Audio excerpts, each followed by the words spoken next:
And I call, in the few minutes we have left of the Fed chamber, the member for Riverina. Thank you, Deputy Speaker.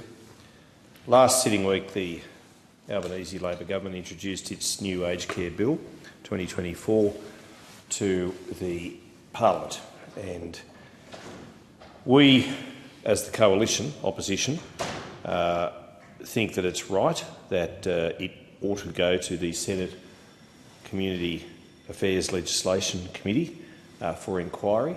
It is, as you can tell, as you can see, there's a lot of pages to this. There's a lot of work that needs to be done. It is an improvement, but there is still a long, long way to go. Late last year, I held a roundtable with aged care providers throughout the Riverina and Central West, and they expressed to me their deep concerns about the aged care sector.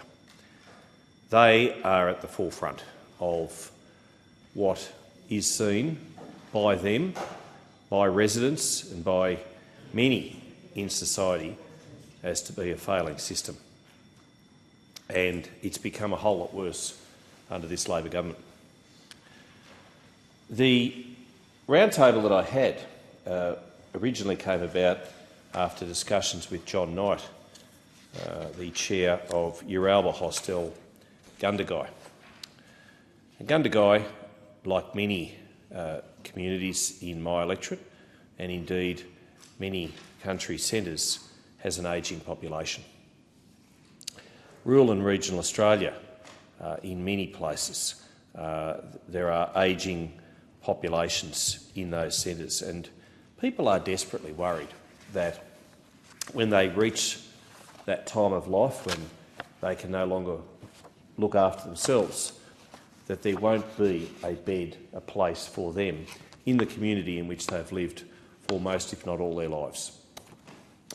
And it is simply not right, not fair, not equitable, and indeed even economical that they just get shipped away, in many cases hundreds and hundreds of kilometres away from loved ones, family and friends, away from the communities that they love and cherish.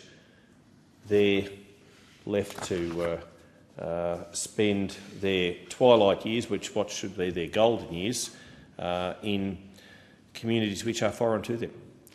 And this is of particular concern in rural and regional Australia. I was interested to hear the member for Wentworth express the same view, and she is very much in the largest city in Australia. And if it's an issue in Sydney, then it's certainly going to be an issue in rural and regional Australia. And remote Australia, it's going to be even worse.